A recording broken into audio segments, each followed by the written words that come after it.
देसी टूरिज्म में आपका स्वागत है। नमस्कार दोस्तों, आज हम आपको दर्शन कराएंगे गुजरात के पवित्र स्थानों में से एक अंबाजी में स्थित गब्बर पर्वत पर विराजमान माता रानी के सुंदर मंदिर के। दोस्तों, अंबाजी मंदिर की संपूर्ण जानकारी का वीडियो मैंने पहले से बना रखा है, जिसका लिंक आपको डिस्क्रिप्शन बॉक्स में मिल जाएगा। तो चलिए दोस्तों, हम बात करते हैं अंबाजी में स्थित गब्बर पर्वत के बारे में। अंबाजी में स्थित गब्बर पर्वत का इतिहास पौराणिक कथाओं से जुड़ा हुआ है। ऐसा माना जाता है कि यहाँ पर देवी सती का हृदय गिरा था। यह मंदिर 51 शक्तिपीठों में से एक है और यहाँ पर मुख्य रूप से माँ अंबाजी की पूजा की जाती है। अंबाजी मंदिर से 3 किलोमीटर की दूरी पर एक पहाड़ पर बसा है माता का दरबार, जो गब्बर पर्वत के नाम से जाना जाता है। यहाँ देवी अंबाजी का मुख्य निवास स्थान भी माना जाता है। गब्बर पर्वत पर माता रानी के दर्शन करने के लिए 999 सीढ़ियाँ चढ़कर पहुँचा जा सकता है। अगर आप सीढ़ियाँ चढ़कर नहीं जा सकते हैं तो आपकी सुविधा के लिए यहाँ रोपवे की सुविधा भी की गई है, जिसका किराया आने और जाने का एक व्यक्ति का 125 रुपये लिया जाता है।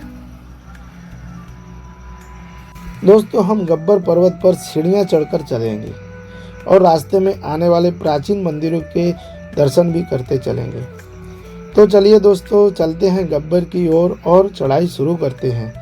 सामने ही आपको दिखाई दे रहा है गब्बर पर्वत का मुख्य द्वार। श्री आरासुरी माताजी देवस्थान ट्रस्ट अंबाजी गब्बर कार्यालय होते हुए हम आगे बढ़े तो जैसे ही हम सीढ़ियाँ चढ़ना शुरू करते हैं तो सामने ही नज़र पड़ती है शिव और सती की सुंदर प्रतिमा पर। दोस्तों, यह प्रतिमा से एक कहानी जुड़ी हुई है। माता सती के पिता प्रजापति दक्ष ने एक हवन का आयोजन किया था। उस समय राजा दक्ष ने भगवान शिव को आमंत्रण न देकर भगवान शिव का अपमान किया था। शिव के अपमान से क्रोधित और दुखी होकर सती अपने पति के सम्मान की रक्षा के लिए उसी हवन में कूद पड़ी थी और अपने मानव रूप को समाप्त किया था। ऐसी एक कहानी जुड़ी हुई है।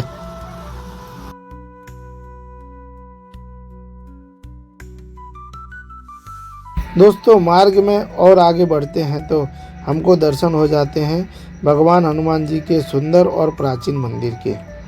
हनुमान जी के दर्शन करने के बाद जय श्री राम बोलकर हम आगे बढ़ जाते हैं। रास्ते में हमको वानर राज के भी दर्शन हो जाते हैं। दोस्तों, पैदल मार्ग में हमको कुछ बच्चे मिल जाते हैं जो अलग ही रूप धारण करके माता के भजन सुना रहे हैं। ओ करिए माँ, जाओ करिए माँ, तो चाही सेवा करी सही अम्बे माँ, चलो धीरे धीरे रे, सतियो चमकार छे केवा गो में। दोस्तों, यह है हमारा सुंदर सा गब्बर पर्वत। ऊपर विराजमान है माँ अंबाजी। सामने नज़र आ रही हैं रोपवे की छोटी छोटी ट्रॉलियाँ। क्या सुंदर नज़ारा भवन का लग रहा है। और माता रानी के ऊपर जाके दर्शन करते हैं। यहीं से बोलिए जय माता दी।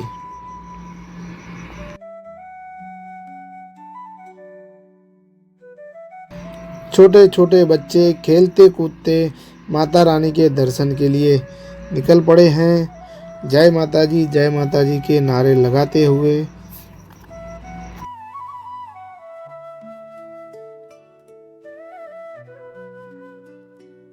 गब्बर पर्वत के पैदल मार्ग में हमें कई प्रकार की दुकानें देखने को मिल जाती हैं, जहाँ पर छोटे बच्चों के खिलौने और भी कई प्रकार की चीज़ें आपको देखने को मिलती हैं। अपनी हिसाब से आप खरीदी कर सकते हैं यहाँ पर।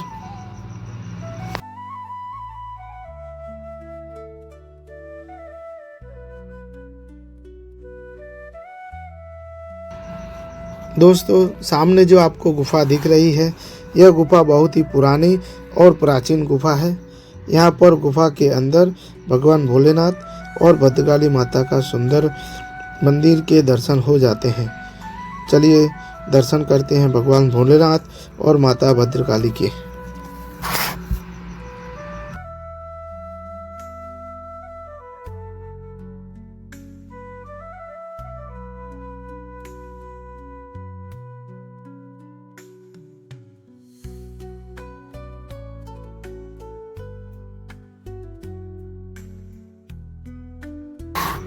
गब्बर पर्वत से नीचे तलेटी में विराजमान मां अंबाजी के मंदिर के दर्शन होते हैं।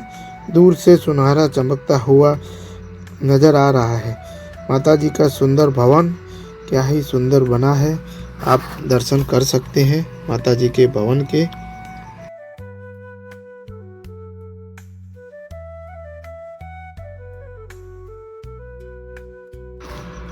दोस्तों, ये सामने जो मंदिर आपको नज़र आ रहा है, ये गब्बर पर्वत के परिक्रमा मार्ग में बना हुआ एक छोटा सा मंदिर है।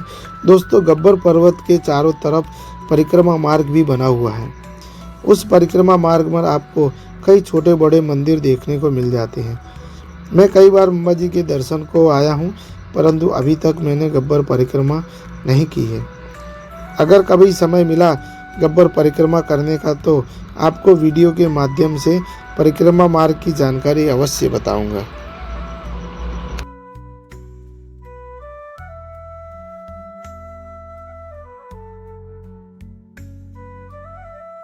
बस अब कुछ और सीढ़ियाँ शेष रह गई हैं।